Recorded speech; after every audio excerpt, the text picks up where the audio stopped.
Meu marido nunca queria me tocar como esposo, e durante anos eu achei que o problema era comigo, que eu não era bonita o suficiente, que meu corpo tinha envelhecido rápido demais. Mas quando descobri o verdadeiro motivo, quando vi com meus próprios olhos ele saindo com a secretária dele há mais de 5 anos, percebi que toda aquela dor silenciosa que carreguei dentro de mim tinha um nome e um rosto. Se essa história tocar seu coração de alguma forma, deixa o like, se inscreve no canal, comenta aí embaixo de qual cidade você está assistindo e compartilha com alguém que também precisa saber que não está sozinho nessa dor. Meu nome é Marlene, tenho 62 anos e durante muito tempo achei que viver em silêncio era a forma mais digna de manter um casamento. Cresci numa época em que mulher não questionava, não levantava a voz, não saía batendo porta. A gente aprendia desde cedo que casamento era compromisso, era sacrifício, era aguentar calada as coisas que machucavam por dentro. Minha mãe dizia sempre: Marlene, homem é assim mesmo. Não espera que ele vá te beijar todo dia que nem nos filmes. A vida real não é novela. E eu acreditei. Acreditei tanto que passei 37 anos da minha vida ao lado de um homem que mal encostava em mim, achando que aquilo era normal, que era parte do destino que Deus tinha escolhido para mim. Conheci o Fernando quando eu tinha 24 anos. Ele era bonito, sério, trabalhador, do tipo que não falava muito, mas que parecia sólido, confiável. Trabalhava numa empresa de contabilidade no centro da cidade, sempre de terno bem passado, sapato engraxado, cabelo penteado para o lado com brilhantina. Eu era secretária numa loja de tecidos, ganhava pouco, morava com meus pais e 3 irmãos numa casa apertada, onde o cheiro de café coado e sabão de coco estava sempre no ar. A vida era simples, mas tinha esperança.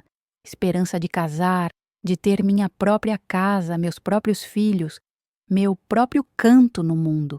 Nos conhecemos num baile da igreja.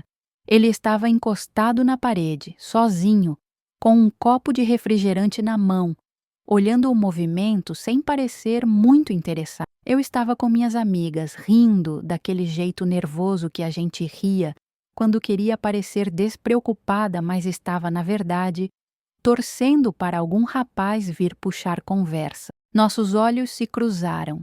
Ele deu um meio sorriso, daqueles tímidos, e veio até mim. Perguntou se eu queria dançar.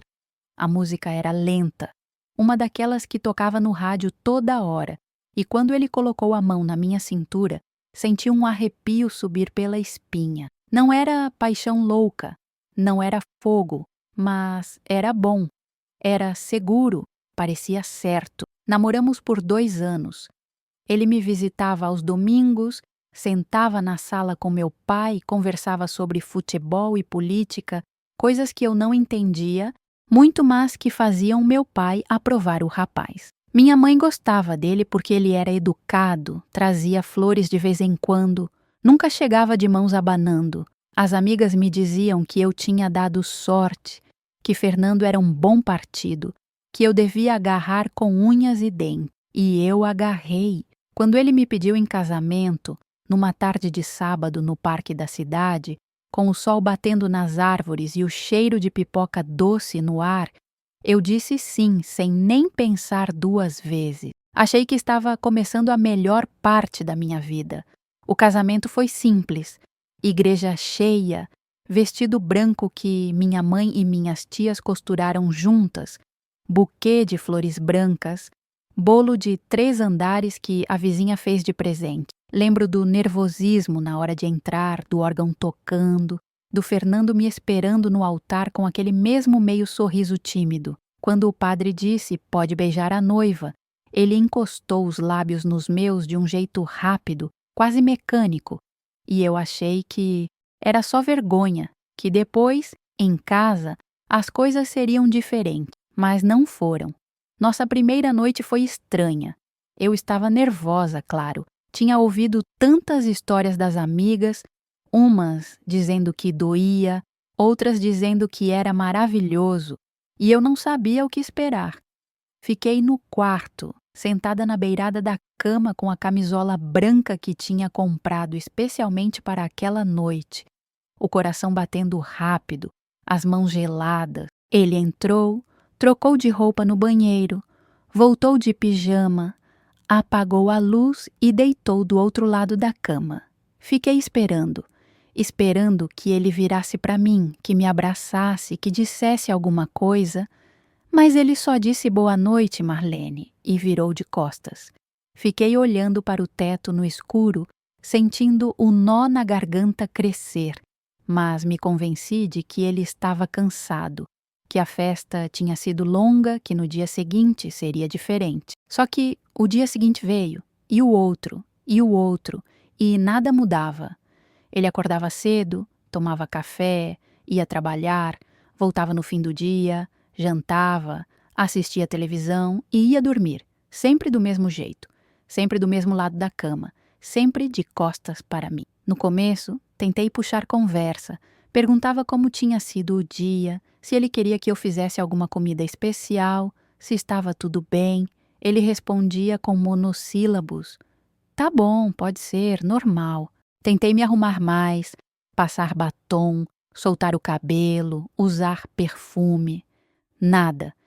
Tentei ser mais carinhosa, encostar nele no sofá, segurar a mão dele quando estávamos andando. Ele não puxava a mão de volta, mas também não apertava a minha. Era como segurar a mão de uma estátua. Os meses foram passando e aquela distância foi se tornando um abismo. Eu comecei a me perguntar o que estava errado comigo. Será que eu não era bonita? Será que meu corpo não era atraente? Olhava no espelho e via uma mulher comum, nem feia nem linda, só comum. Quadris largos, seios pequenos, cintura que nunca tinha sido fina. Comecei a me odiar. Comecei a acreditar que o problema era todo meu. Minha mãe percebia que alguma coisa não estava certa. Quando ia visitá-la, ela me olhava com aquele jeito de mãe que sabe, que sente e perguntava: "Está tudo bem com vocês, Marlene?" E eu mentia. Dizia que sim, que estava tudo ótimo, que o Fernando era um bom marido, trabalhador, responsável. E ele era mesmo. Pagava as contas em dia, não bebia, não saía para a rua, não levantava a voz. Só não me tocava, só não me olhava como mulher. Depois de 3 anos de casamento, engravidei. Não sei nem como aconteceu, porque as poucas vezes que tivemos alguma intimidade foram tão rápidas, tão sem vontade, tão mecânicas que eu achei que nunca ia conseguir ter um filho. Mas aconteceu. Quando vi o resultado do exame, senti uma alegria enorme misturada com um medo terrível. Alegria porque ia ser mãe, porque ia ter alguém para amar de verdade. Alguém que ia precisar de mim. Medo porque não sabia se aquilo ia mudar alguma coisa entre mim e o Fernando. Quando contei para ele, ele apenas disse: "Que bom!" E continuou lendo o jornal. A gravidez foi solitária. Enjoos, dores, barriga crescendo, inchaço nos pés, e ele ali, distante, sempre distante. Não perguntava como eu estava, não colocava a mão na barriga para sentir o bebê mexer, não demonstrava empolgação. Minha mãe e minhas amigas ficavam ao meu redor, me ajudando, me apoiando. Mas à noite, quando eu deitava ao lado dele, a solidão era esmagadora. Minha filha nasceu numa manhã de outubro. A dor do parto foi insuportável, mas quando colocaram aquele serzinho pequeno, vermelho, gritando nos meus braços, senti que finalmente tinha um propósito. Dei o nome de Camila. Ela tinha os olhos escuros do pai, mas o sorriso era meu. O Fernando veio visitar no hospital. Ficou uns 10 minutos. Disse que ela era bonitinha e foi embora, porque tinha trabalho. Camila virou minha vida. Acordar de madrugada para amamentar, trocar fraldas, cantar para ela dormir, ver o primeiro sorriso, os primeiros passos, as primeiras palavras. Tudo aquilo preencheu o vazio que o casamento tinha deixado. Eu me agarrei àquela menina como se ela fosse minha tábua de salvação. E, de certo modo, ela foi. Os anos passaram. Camila cresceu, foi para essa escola, fez amigos, virou uma mocinha linda e inteligente. Eu virei mãe em tempo integral e esposa apenas no papel. O Fernando continuava o mesmo. Trabalhava, voltava para casa, jantava, assistia televisão, dormia. A intimidade entre nós era inexistente, literalmente inexistente. Dormíamos na mesma cama, mas era como se houvesse um muro invisível entre nós. Tentei conversar algumas vezes. Sentava do lado dele no sofá, esperava o comercial da novela e dizia: Fernando, a gente precisa conversar. Ele me olhava com aqueles olhos cansados e respondia: sobre o quê? E eu travava. Não sabia como dizer. Não sabia como falar que sentia falta de ser tocada, de ser desejada, de ser vista. Então engolia as palavras e dizia: nada, deixa pra lá. Comecei a preencher meu tempo com outras coisas. Fiz curso de crochê, entrei para o grupo de oração da igreja, cuidava da casa, cozinhava, bordava toalhas que nunca usava. Minha vida virou uma rotina sem cor, sem sabor, sem nada que me fizesse sentir viva de verdade. Mas eu continuava. Continuava porque era o que se esperava de mim. Continuava porque não sabia fazer diferente. Até que um dia, tudo mudou. Camila já estava na faculdade, morando numa república com outras meninas. A casa ficou vazia, silenciosa, e aquele silêncio começou a gritar dentro de mim. Comecei a reparar em coisas que antes ignorava. O Fernando chegando tarde demais. O cheiro de perfume diferente na camisa. O celular que ele escondia embaixo do travesseiro. As ligações que ele atendia no banheiro com a porta trancada. No começo, tentei não pensar. Tentei me convencer de que estava imaginando coisas, que era paranoia, que era a solidão me fazendo inventar problemas. Mas algo dentro de mim dizia que não. Algo me dizia que, depois de todos aqueles anos de frieza, de distância, de rejeição silenciosa, finalmente ia descobrir a verdade. E descobri. A descoberta não veio de uma vez só, como um raio que cai e divide tudo em antes e depois. Veio aos poucos, em pedaços pequenos que iam se juntando até formar uma imagem que eu não queria ver, mas que não conseguia mais ignorar. Começou numa tarde de quinta-feira, quando fui levar a marmita que o Fernando tinha esquecido em cima da mesa da cozinha. Ele sempre almoçava no escritório. Dizia que era mais prático, que economizava tempo, e eu, como boa esposa, preparava tudo certinho. Arroz, feijão, bife, salada, tudo separadinho nos potes. Peguei a sacola térmica, coloquei a marmita dentro e fui até o centro da cidade de ônibus. O trajeto demorava uns 40 minutos e eu aproveitava para olhar pela janela, vendo as ruas passarem, as pessoas apressadas na calçada, o movimento dos carros. Quando desci na frente do prédio onde ele trabalhava, senti aquele cheiro de asfalto quente misturado com fumaça de escapamento, o barulho das buzinas, o sol batendo forte na cabeça. Entrei no prédio, cumprimentei o porteiro que já me conhecia de outras vezes e subi de elevador até o quarto andar. A empresa era pequena, mas bem organizada. Tinha uma recepção com sofá de couro marrom, revistas velhas em cima da mesinha de centro, um quadro na parede com a foto do dono e alguns funcionários. A secretária estava sentada atrás da mesa, digitando alguma coisa no computador. Quando me viu, levantou o rosto e sorriu. Bom dia, dona Marlene. Como a senhora está? Eu sorri de volta, segurando a sacola. Estou bem, querida. Vim trazer o almoço do Fernando. Ele esqueceu em casa. Ela fez um gesto com a mão, indicando o corredor. Ele está na sala dele, pode ir.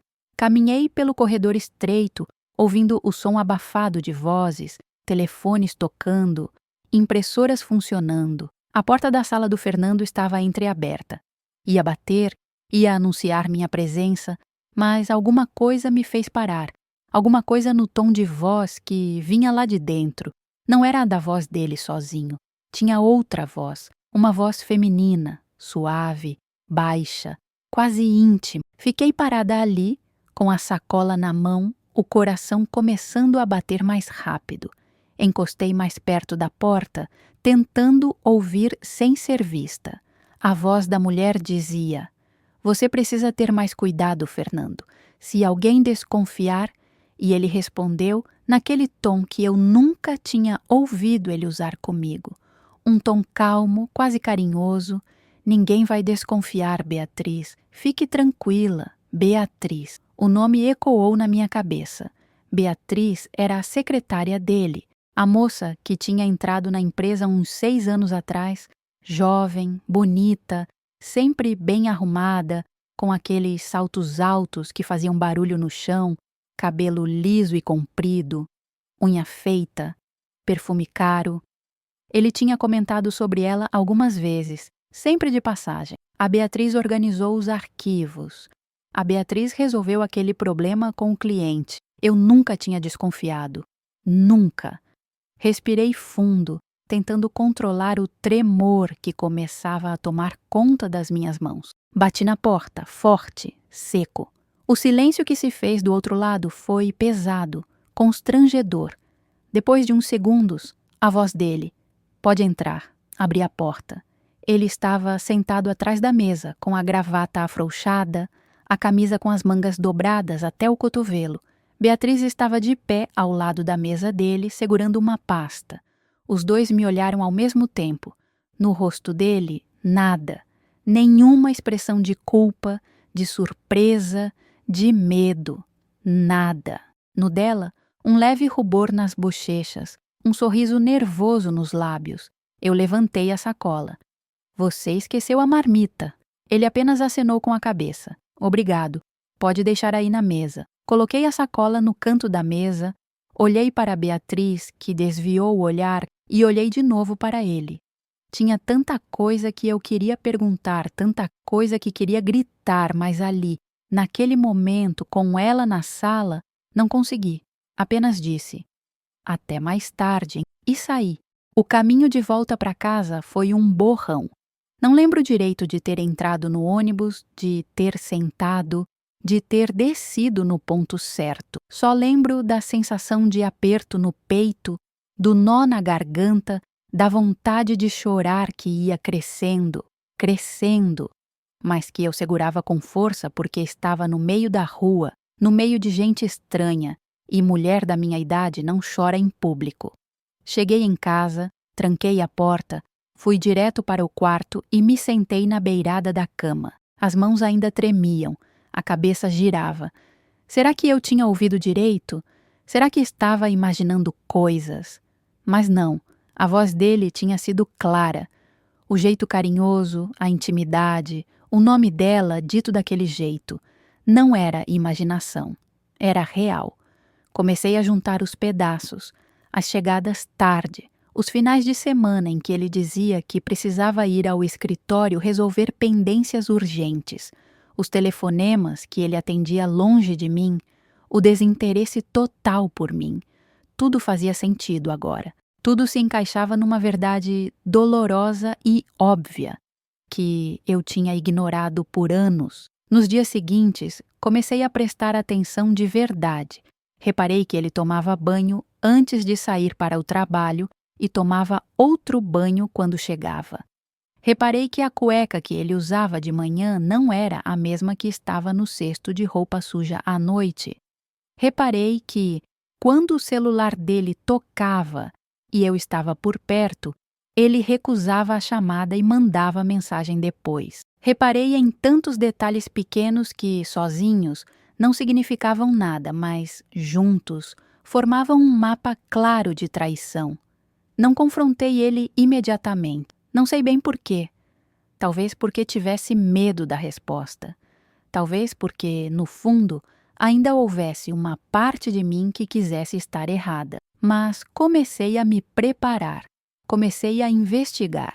Uma tarde, quando ele saiu para trabalhar, Fui até o quarto e procurei no armário dele. Revirei gavetas, bolsos de paletó, a mala que ele usava para carregar documentos. No fundo de uma das gavetas, embaixo de alguns papéis velhos, encontrei um cartão. Era daqueles cartões de felicitações com flores estampadas na frente. Abri e li. Para o homem que me faz sorrir todos os dias, com amor, Beatriz. Senti o estômago revirar. As mãos gelaram. O cartão estava ali, guardado, escondido, protegido, como se fosse algo precioso, algo que ele não queria perder. Guardei o cartão de volta, fechei a gaveta e sentei na cama, tentando respirar, tentando processar. Quantos anos, quanto tempo aquilo estava acontecendo debaixo do meu nariz? Liguei para minha amiga Neuza. Ela era a única pessoa com quem eu conseguia desabafar de verdade, a única que não me julgava, que não dava palpite antes da hora. Contei tudo, a conversa na sala, o cartão, as suspeitas. Ela ouviu em silêncio e no fim disse: Marlene, você precisa de provas concretas, precisa ter certeza absoluta antes de confrontar ele. Senão ele vai negar, vai te fazer de louca e você vai ficar na mesma. Ela tinha razão, precisava de provas. Passei a segui-lo, não fisicamente, claro, mas comecei a mapear a rotina dele, a anotar os horários, os lugares. Descobri que toda terça e quinta ele saía do escritório mais cedo, por volta das 5 da tarde. Dizia que ia para reuniões externas, mas nunca falava onde. Numa dessas quintas-feiras, peguei um táxi e pedi para o motorista me levar até o prédio do escritório. Fiquei esperando na esquina, escondida atrás de um poste, me sentindo ridícula, patética, mas ao mesmo tempo determinada. Às 5h15, ele saiu e não estava sozinho. Beatriz estava ao lado dele. Os dois caminharam juntos pela calçada, conversando, rindo, e em determinado momento ele colocou a mão na cintura dela. Foi um gesto rápido, casual, mas que para mim foi como uma facada. Entraram num carro, um carro que eu não conhecia, e foram embora. Voltei para casa num estado de choque. Sentei na sala, no escuro, esperando ele chegar. Quando ele abriu a porta, já passava das 9 da noite. Entrou, tirou os sapatos, afrouxou a gravata e me viu sentada ali. Perguntou indiferente: por que está no escuro? Acendi a luz. Olhei bem para o rosto dele. Onde você estava? Ele franziu a testa. No trabalho? Onde mais? Até essa hora? Tinha reunião. Com quem? Ele suspirou, impaciente. Com cliente, Marlene, por que tantas perguntas? Engoli a raiva, a vontade de explodir, de gritar, de jogar na cara dele tudo o que eu sabia, mas ainda não era a hora. Ainda precisava de mais. Ainda precisava flagrar de um jeito que ele não pudesse negar. Nas semanas seguintes, a tensão em casa ficou insuportável. Ele percebia que alguma coisa tinha mudado em mim, que eu não estava mais submissa, não estava mais calada. Perguntava o que eu tinha e eu respondia: nada. Mas o nada pesava toneladas. Comecei a ter insônia. Ficava acordada de madrugada, olhando para o teto, ouvindo a respiração dele ao meu lado, pensando em como tinha sido cega por tanto tempo, pensando em quantas noites eu tinha chorado em silêncio, me culpando, me achando feia, inadequada, quando na verdade ele simplesmente estava com outra. A gota d'água veio num sábado. Ele disse que ia ao escritório resolver uns documentos urgentes e que voltava à tarde. Assim que ele saiu, liguei para Neuza e contei. Ela disse: vai lá, Marlene. Vai até lá e vê com seus próprios olhos. Você precisa disso para ter forças de tomar uma decisão. Peguei um táxi, dei o endereço do escritório. O motorista me olhou pelo retrovisor, percebeu alguma coisa no meu rosto, mas não disse nada. Quando chegamos, paguei a corrida, desci e fiquei parada na calçada, olhando para o prédio. O coração batia tão forte que parecia que ia sair pela boca. Entrei. O porteiro estranhou minha presença num sábado, mas me deixou subir. O elevador parecia mais lento que nunca. Quando a porta se abriu no quarto andar, o corredor estava vazio, silencioso. Caminhei até a sala dele. A porta estava fechada, mas não trancada. Girei a maçaneta devagar, empurrei a porta e o que vi me destruiu. Eles estavam ali, ele e Beatriz, abraçados, beijando-se. A mão dele no rosto dela, a mão dela no peito dele. A intimidade era óbvia, antiga, confortável. Não era a primeira vez, não era nem a 100ª. Fiz barulho ao empurrar a porta por completo. Os dois se separaram num susto. O rosto dela ficou vermelho, o dele pálido. Por alguns segundos, ninguém disse nada. Só o som da minha respiração pesada, do ar condicionado zumbindo, do mundo desabando. Finalmente, encontrei minha voz. E era uma voz que eu mesma não reconhecia. Uma voz fria, firme, cheia de uma dor que tinha virado raiva. Quantos anos, Fernando? Quantos anos você vem mentindo para mim? Ele abriu a boca, mas nada saiu. Beatriz deu um passo para trás, as mãos tremendo, os olhos cheios de lágrimas. Tentou dizer alguma coisa, mas eu levantei a mão. Você fica quieta, você não tem direito de falar comigo. Olhei de novo para ele, para o homem com quem eu tinha casado achando que ia construir uma vida. Para o homem que tinha me rejeitado por décadas, me fazendo acreditar que o problema era eu. 5 anos, ele disse. Baixo. A voz dele saiu rouca, envergonhada. 5 anos, Marlene. 5 anos, enquanto eu cuidava da casa, enquanto eu esperava por ele, enquanto eu me culpava. Senti as lágrimas descerem pelo meu rosto, mas não as limpei. Deixei que caíssem. Deixei que ele visse o estrago que tinha feito. Saí daquela sala sem dizer mais nada. Desci as escadas porque não conseguia esperar o elevador. Saí do prédio, andei pela rua sem saber para onde ia, sentindo o mundo girar, sentindo que tudo o que eu conhecia tinha acabado de desmoronar. E no meio daquela dor toda, uma coisa ficou clara.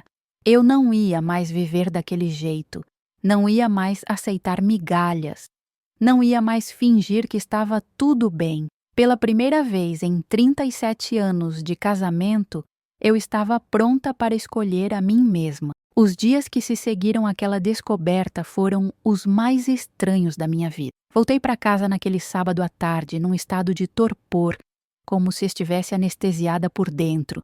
Entrei, tranquei a porta, fui direto para o quarto e me deitei. Fiquei olhando para o teto, sem chorar, sem pensar direito, apenas sentindo um vazio enorme que parecia sugar tudo de dentro de mim. Ouvi o barulho do portão abrindo horas depois. Ouvi os passos dele na sala, na cozinha, no corredor.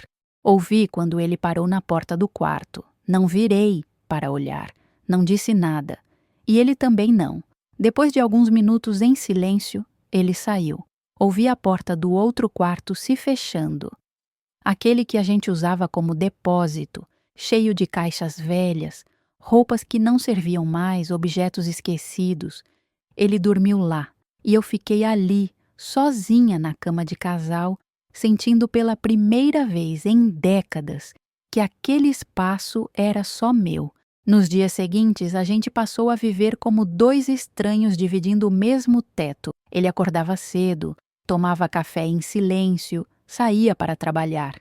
Eu ficava em casa, fazendo as tarefas de sempre, mas tudo parecia mecânico, sem sentido. Varria o chão, mas a sujeira voltava. Lavava a louça, mas logo tinha mais. Passava roupa, dobrava, guardava e tudo continuava igual. A rotina que antes me dava algum propósito agora parecia uma prisão. Comecei a reparar em detalhes da casa que nunca tinha notado antes. A rachadura na parede da sala, que ia do teto até o rodapé como uma cicatriz. A mancha de umidade no canto da cozinha, escura, persistente. O rangido da porta do banheiro. que há anos pedia um concerto e nunca tinha recebido. Era como se a casa inteira estivesse me mostrando o quanto tudo ali estava quebrado, desgastado, abandonado, assim como eu. Neuza vinha me visitar quase todo dia. Trazia bolo, café, biscoito, mas a gente mal comia. Ficávamos sentadas na mesa da cozinha conversando baixo, como se tivéssemos medo de que as paredes ouvissem.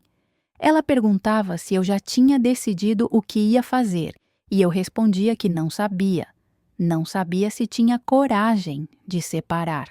Não sabia se conseguia recomeçar a vida aos 62 anos. Não sabia se tinha forças para enfrentar o julgamento da família, da igreja, das vizinhas que iam cochichar pelos cantos. Marlene, ela dizia, segurando minha mão com força, você merece mais que isso. Você merece ser feliz. Você merece viver, não apenas existir. Mas eu tinha medo. Medo de ficar sozinha. Medo de não conseguir me sustentar.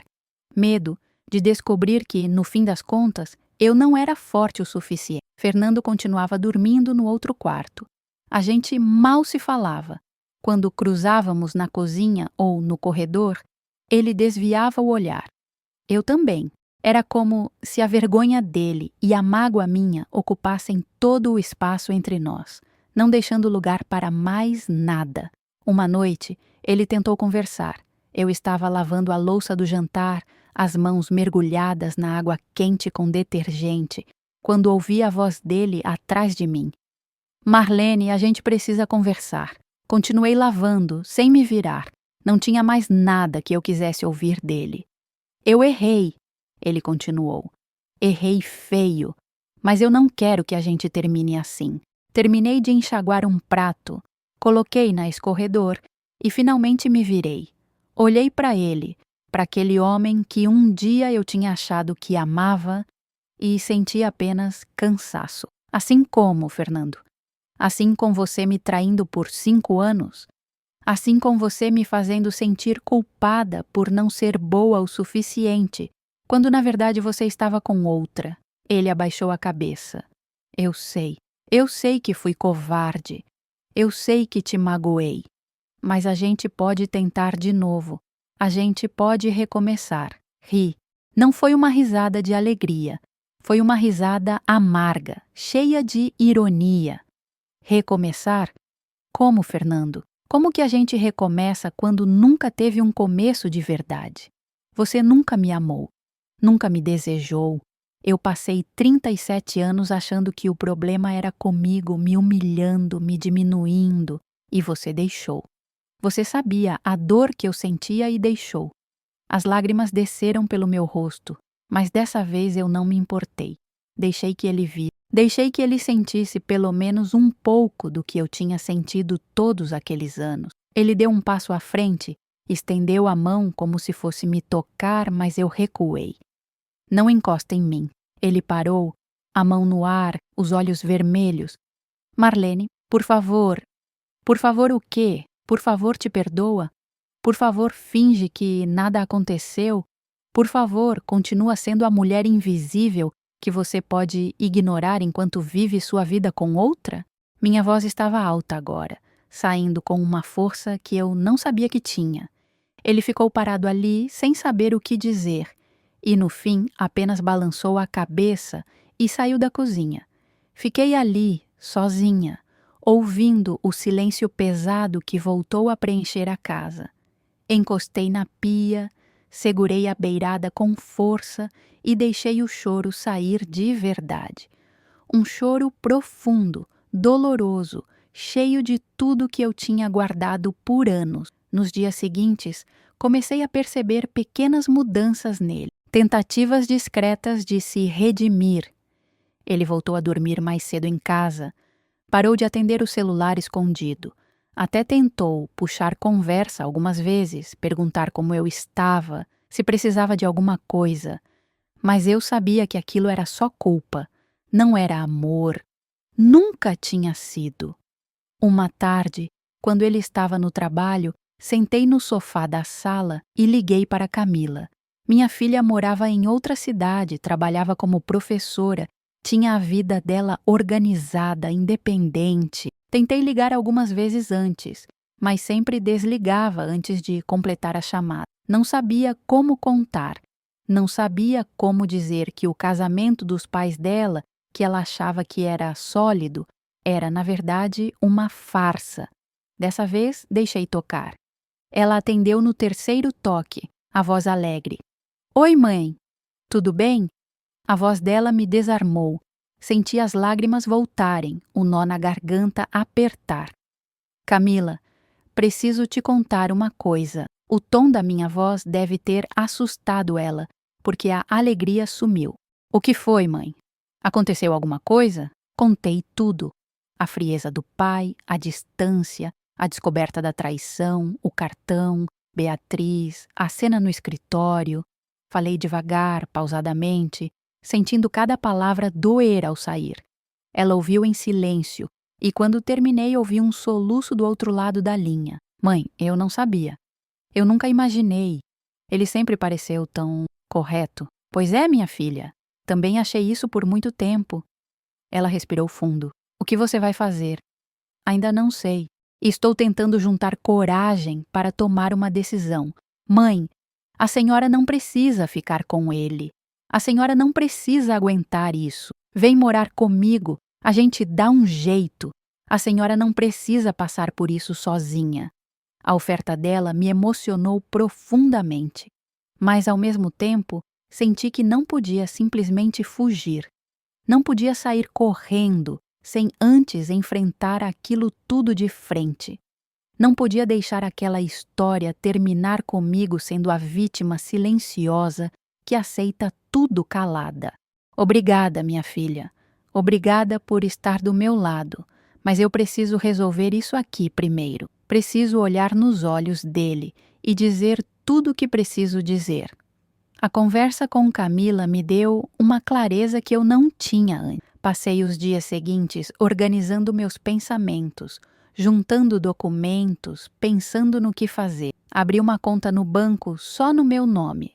Guardei dinheiro que sobrava do supermercado.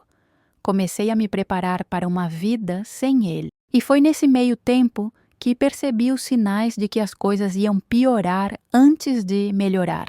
Fernando começou a ficar mais nervoso. Chegava em casa tenso, irritado. Respondia mal quando eu perguntava qualquer coisa. Um dia, encontrei ele discutindo ao telefone, a voz baixa, mas alterada. Quando me viu, desligou rápido. Quem era? Perguntei. Trabalho, respondeu seco, mas eu sabia que não era. Sabia pelo jeito que ele evitava meu olhar, pelo nervosismo que irradiava dele. Numa manhã de terça-feira, acordei com o som de uma batida forte na porta. Assustada, levantei rápido, coloquei o roupão e fui atender. Eram duas mulheres, uma mais velha, cabelos grisalhos presos num rabo de cavalo, expressão séria. Outra mais nova, magra, com uma pasta debaixo do braço. A senhora é Marlene? Perguntou a mais velha. Sou sim. Posso ajudar? Ela mostrou uma identificação. Somos da Defensoria Pública. Estamos aqui porque recebemos uma denúncia envolvendo seu marido, Fernando. Senti o chão se abrir debaixo dos meus pés. Denúncia? Que tipo de denúncia? A mais nova abriu a pasta, tirou uns papéis e me mostrou. Assédio moral e apropriação indevida de recursos da empresa. A denúncia foi feita pela funcionária Beatriz. Beatriz, claro. Ela tinha denunciado ele. E, de repente, tudo fazia sentido. O nervosismo dele, as ligações escondidas, a tensão. Deixei as mulheres entrarem, ofereci café, sentei com elas na sala e ouvi tudo. Beatriz tinha processado Fernando por assédio. Dizia que ele tinha usado a posição dele para forçar um relacionamento, que ela se sentia pressionada, ameaçada, que queria justiça. Fiquei em choque. Não sabia se acreditava inteiramente na versão dela. Não sabia se ela era vítima ou se estava se vingando porque o caso tinha sido descoberto. Mas uma coisa era certa. Fernando tinha cavado a própria cova. As mulheres foram embora depois de me fazer algumas perguntas. Fiquei sozinha na sala, segurando os papéis, tentando processar. Quando Fernando chegou à noite, mostrei os documentos para ele. Ele ficou pálido. Marlene, não é o que você está pensando. Então me explica, Fernando. Me explica o que é. Ele sentou no sofá, a cabeça entre as mãos. Ela está mentindo. A gente tinha um relacionamento, sim, mas foi consensual. Ela agora está tentando me ferrar porque terminei com ela quando você descobriu. Você terminou com ela? Terminei. Falei que não queria mais, que queria tentar de novo com você. Olhei para ele com desprezo. E você acha que isso faz diferença? Você acha que agora eu vou te perdoar porque você largou a amante? Ele levantou o rosto, os olhos suplicantes. Marlene, eu estou arrependido. De verdade, eu estraguei tudo. Mas eu não posso perder você também. Não agora. Senti uma mistura de raiva e pena. Raiva por tudo que ele tinha feito. Pena porque ele finalmente estava entendendo o tamanho do estrago, mas tarde demais. Você já me perdeu, Fernando. Me perdeu há muito tempo. Só que eu estava ocupada demais tentando salvar esse casamento sozinha para perceber. Nos dias que se seguiram, a situação ficou pior. A denúncia de Beatriz ganhou repercussão. Pessoas começaram a comentar, vizinhos, conhecidos, gente da igreja. Meu telefone não parava de tocar. Todo mundo queria saber o que estava acontecendo. Se eu sabia, se era verdade. Parei de atender.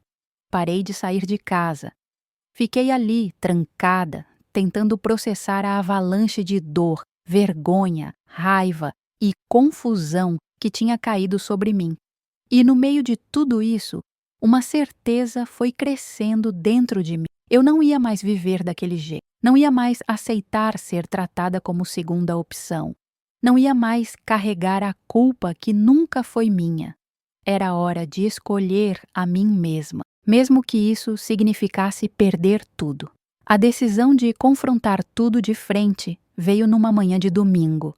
Acordei cedo, antes do sol nascer, com aquela claridade fraca entrando pela janela e os pássaros começando a cantar lá fora. Fiquei deitada por alguns minutos, olhando para o teto, sentindo o peso de tudo que tinha acontecido nas últimas semanas. Mas dessa vez, junto com o peso, veio também uma determinação que eu não sabia que existia dentro de mim.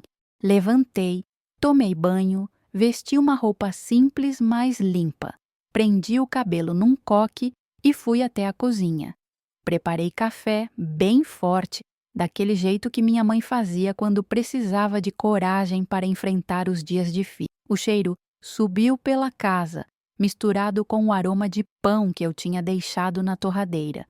Sentei à mesa sozinha e bebi devagar, sentindo o líquido quente descer, queimando um pouco a garganta, mas também me trazendo uma espécie de conforto. Fernando ainda estava dormindo, ou fingindo que estava. Não importava mais. Peguei um papel e uma caneta e comecei a escrever. Não era uma carta longa, não era cheia de acusações ou de mágoas jogadas de qualquer jeito. Era simples, direta, clara. Dizia que eu não ia mais continuar naquele casamento, que ele podia ficar com a casa, com os móveis, com tudo, que eu só queria minha dignidade de volta, que merecia viver o tempo que me restava em paz, sem mentiras, sem dor, sem fingir que estava tudo bem quando não estava. Deixei o papel em cima da mesa da cozinha, bem no lugar onde ele sempre tomava café. Peguei uma mala pequena que estava guardada no armário, coloquei algumas roupas, documentos, fotos da Camila, o terço que minha mãe tinha me dado antes de morrer. Não era muita coisa. Não precisava ser. Quando ia saindo, ouvi a porta do quarto se abrindo, os passos dele no corredor. Parei, a mão na maçaneta, o coração acelerado. Ele apareceu na sala, de pijama, os cabelos despenteados, os olhos ainda inchados de sono. Você vai sair? Perguntou a voz rouca. Vou. Para onde? Para a casa da Camila. Vou ficar lá até decidir o que fazer. Ele olhou para a mala na minha mão, depois para o meu rosto. E dá para conversar antes? Dá para a gente tentar resolver isso? Balancei a cabeça. Não tem mais nada para resolver, Fernando. Você fez suas escolhas. Agora eu estou fazendo as minhas. Marlene, por favor, não faz isso. A gente pode tentar de novo. Eu posso mudar. Você não vai mudar. Pessoas como você não mudam. E eu não vou mais perder meu tempo esperando por algo que nunca vai acontecer. Abri a porta. O ar da manhã entrou fresco, trazendo o cheiro de terra molhada da chuva que tinha caído durante a noite. Desci os degraus da varanda, senti o piso frio embaixo dos meus pés descalços de chinelo e caminhei até o portão. Ele não veio atrás. Não gritou, não implorou, apenas ficou parado ali, na porta, me observando ir embora. E quando olhei para trás pela última vez, vi no rosto dele algo que nunca tinha visto antes: desespero. Mas era tarde demais para tudo. Peguei um táxi na esquina.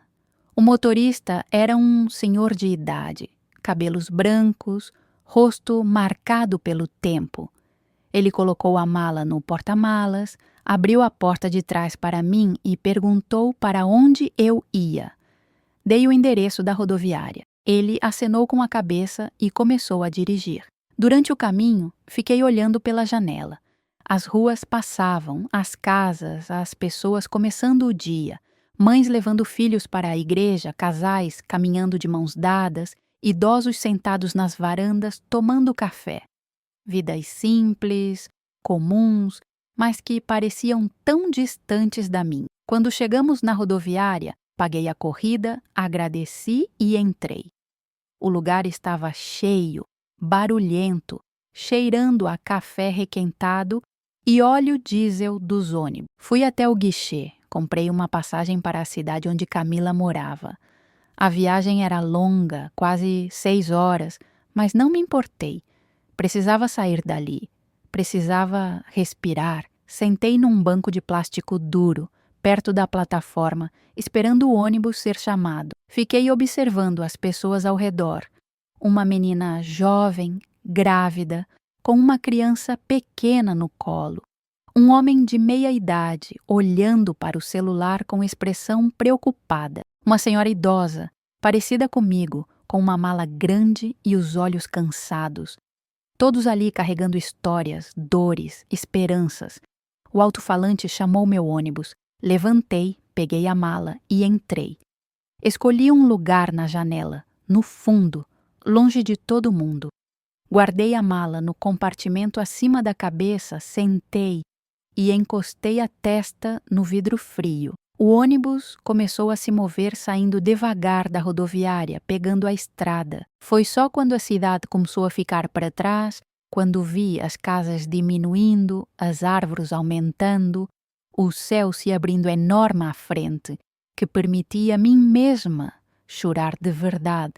Chorei pelos anos perdidos, chorei pela mulher que eu tinha sido. Tão pequena, tão submissa, tão convencida de que não merecia mais. Chorei pela dor que carreguei sozinha, pela solidão que fingi não sentir, pelas noites em que rezei pedindo para Deus me ajudar a ser melhor esposa, quando o problema nunca tinha sido eu. Mas junto com as lágrimas de dor vinham também lágrimas de alívio, porque pela primeira vez em décadas eu estava fazendo algo por mim. Estava escolhendo minha própria vida. Estava dizendo não para o que me machucava. Cheguei na cidade de Camila no final da tarde. O céu estava pintado de laranja e rosa, as nuvens esparramadas como pinceladas. Desci do ônibus com as pernas doloridas, o corpo cansado, mas o coração um pouco mais leve. Camila estava me esperando na saída da rodoviária. Quando me viu, correu e me abraçou forte. Tão forte que quase me derrubou. Mãe, que bom que a senhora veio. Que bom. Segurei ela com força, sentindo o cheiro do shampoo dela, a maciez do cabelo, a firmeza do abraço. Minha menina, minha única certeza em meio a tanto caos. Ela pegou minha mala, me levou até o carro e me levou para o apartamento onde morava. Era pequeno, mas aconchegante. Sala com sofá velho, mas limpo, estante cheia de livros, cozinha americana, um quarto só dela. Disse que eu podia dormir no sofá, que no dia seguinte a gente arrumava um colchão melhor, mas eu disse que estava bom. Qualquer coisa era melhor que aquela casa cheia de silêncios pesados. Naquela noite, Camila fez jantar. Macarrão simples, com molho de tomate e queijo ralado. A gente sentou na mesinha pequena da cozinha e comeu devagar, conversando aos poucos. Ela perguntou como eu estava me sentindo. E eu disse a verdade. Confusa, cansada, mas livre. Pela primeira vez, livre. Ela segurou minha mão por cima da mesa. A senhora fez a coisa certa, mãe. Fez. Nos dias seguintes, comecei a me adaptar à nova rotina. Acordava cedo, ajudava Camila com as tarefas da casa, fazia comida, arrumava, organizava.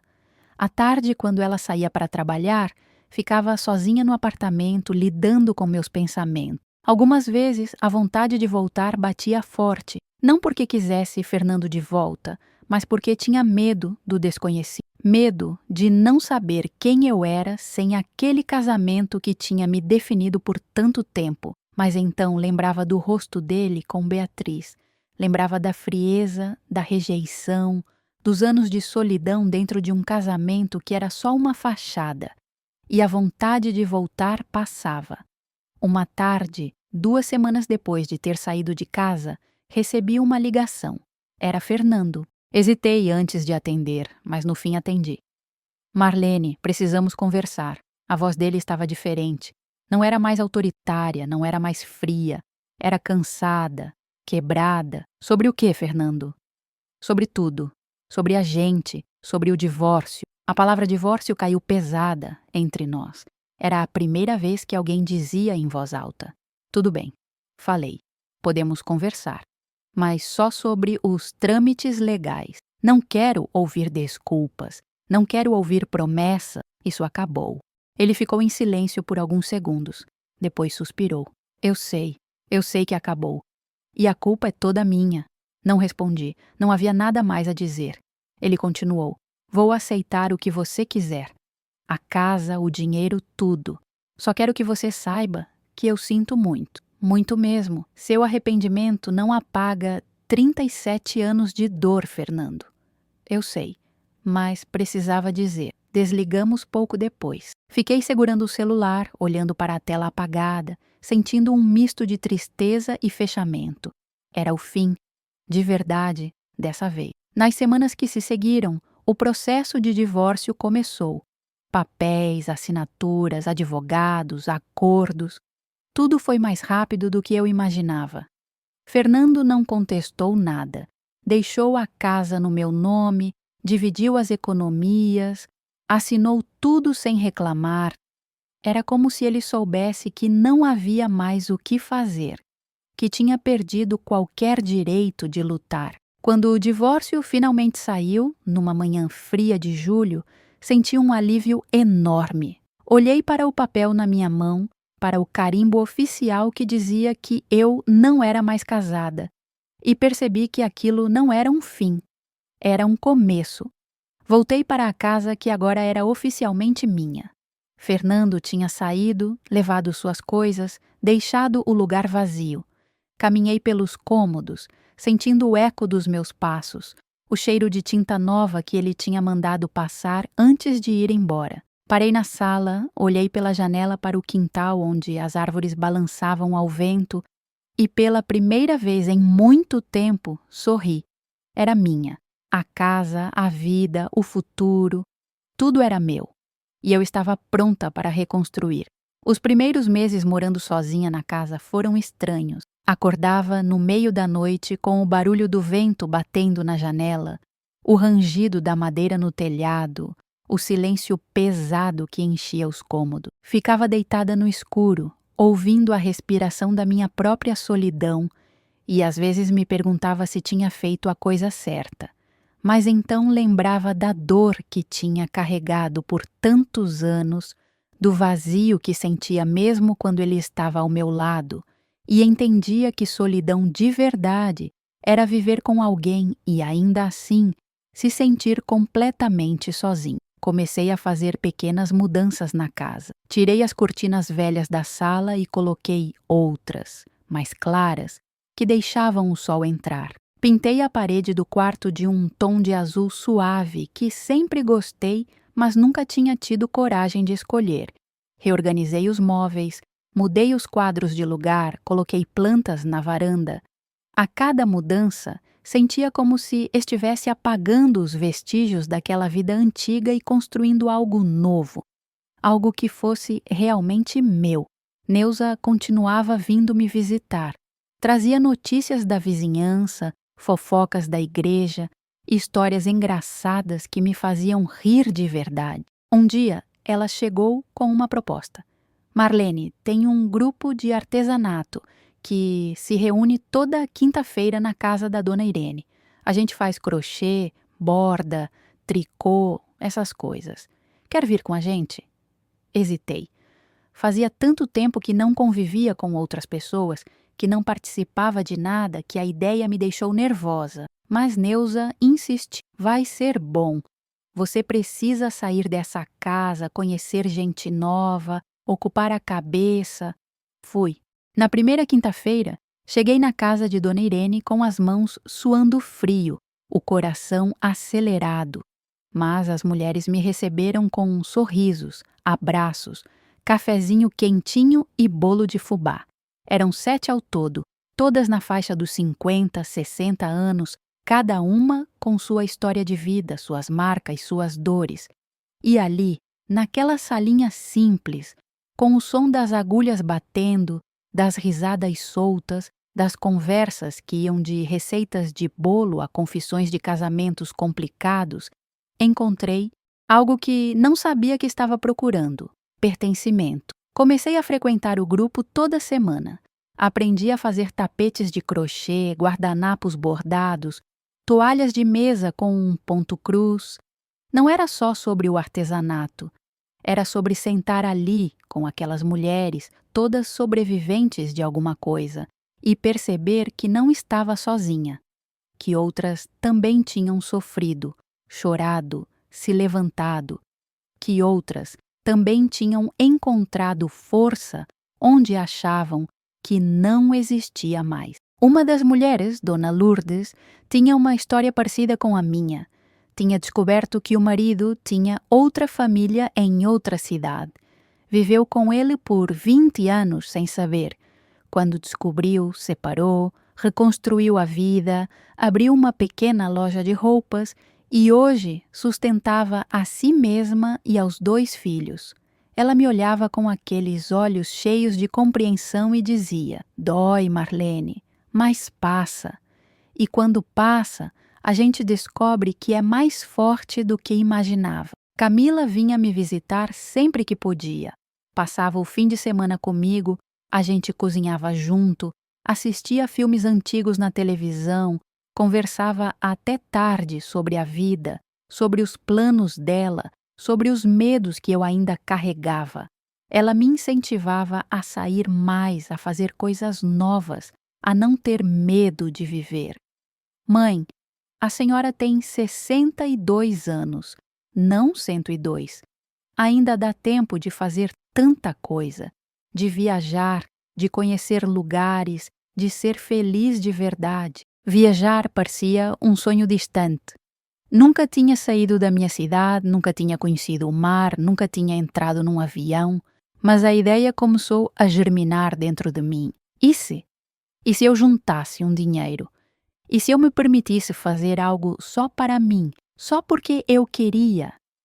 Comecei a economizar. Guardava todo mês um pouco do dinheiro da pensão, das vendas de artesanato que comecei a fazer para as vizinhas. Não era muito, mas aos poucos ia crescendo. E junto com o dinheiro, crescia também a esperança. Fernando tentou entrar em contato algumas vezes. ligações que eu não atendia, mensagens que eu não respondia. Até que um dia ele apareceu na porta de casa. Bati a porta assim que vi ele parado ali, do outro lado do portão. Ele não insistiu, apenas deixou um envelope embaixo da porta e foi embora. Peguei o envelope depois que ele saiu. Dentro tinha uma carta, escrita à mão, com a letra torta dele que eu conhecia tão bem. Dizia que estava arrependido, que a vida sem mim não fazia sentido, que tinha perdido o emprego por causa do processo que Beatriz moveu, que estava morando num quartinho alugado, sozinho, sem nada. Pedia perdão, pedia uma chance, pedia que eu voltasse. Li a carta inteira, sentada no sofá, sentindo as palavras pesarem. Mas não senti pena, não senti vontade de voltar. Senti apenas uma tristeza distante por tudo que tinha sido desperdiçado, mas também uma certeza absoluta de que aquele capítulo estava encerrado. Rasguei a carta e joguei no lixo. Os meses foram passando. O inverno deu lugar à primavera. As flores do quintal começaram a brotar, colorindo tudo de amarelo, rosa, roxo. Passei a acordar mais cedo, só para sentar na varanda com uma xícara de café e ver o sol nascendo. Aqueles momentos simples, sozinha, em paz, valiam mais do que todos os anos que tinha passado tentando salvar um casamento que nunca existiu de verdade. Um ano depois do divórcio, finalmente juntei dinheiro suficiente para realizar o sonho: conhecer o mar. Camila foi comigo. Pegamos um ônibus até o litoral.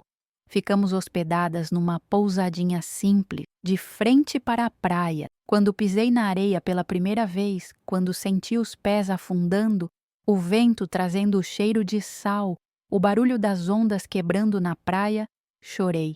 Chorei de emoção. Chorei de gratidão. Chorei porque estava ali, viva, inteira, livre. Camila tirou uma foto minha naquele momento. Estou de pé na areia, os pés descalços, o vestido balançando com o vento, o cabelo solto, os olhos fechados, o rosto virado para o sol. Quando olhei a foto depois, quase não me reconheci. Não era mais a mulher curvada, triste, apagada que eu tinha sido. Era outra pessoa. Era eu, finalmente eu. Voltei para casa renovada, com energia nova, com planos novos.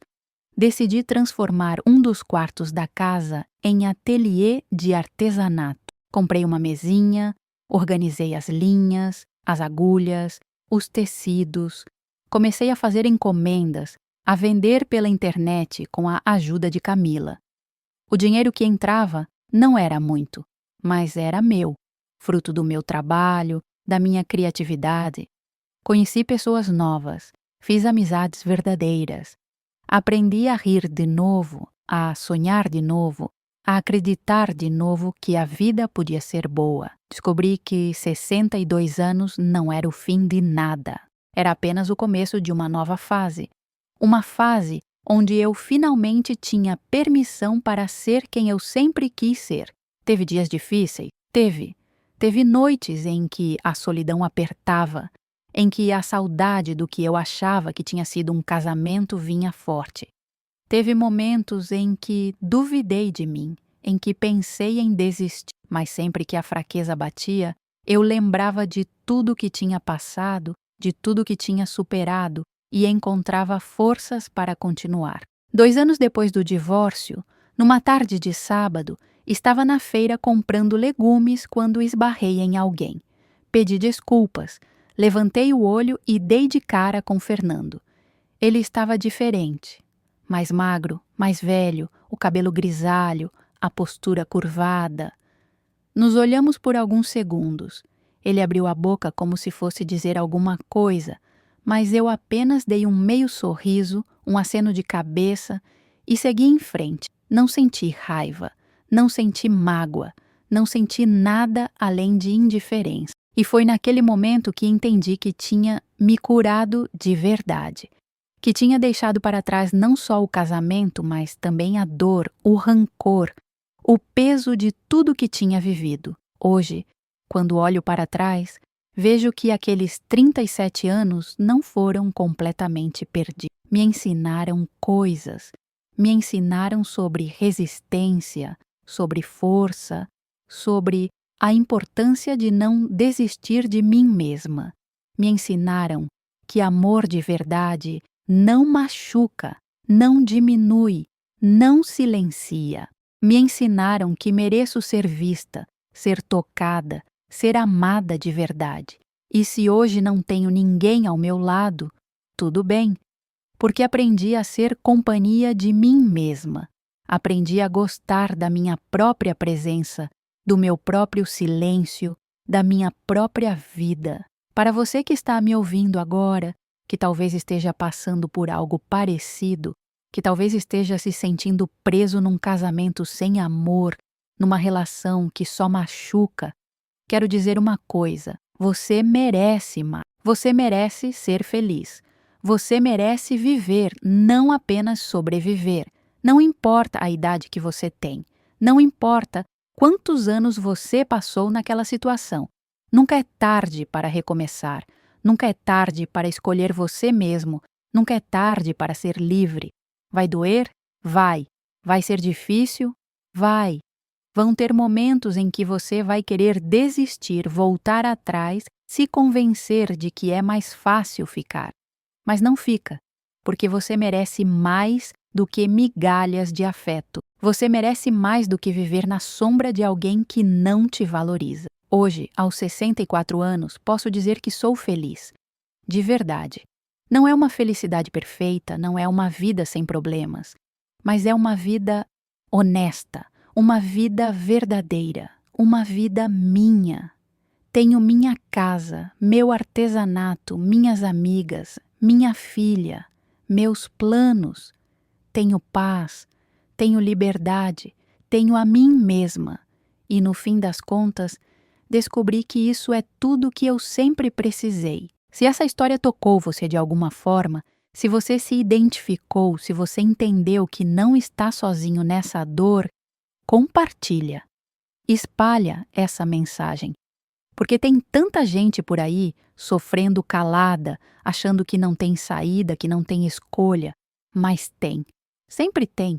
E a escolha mais corajosa que você pode fazer é escolher você mesmo.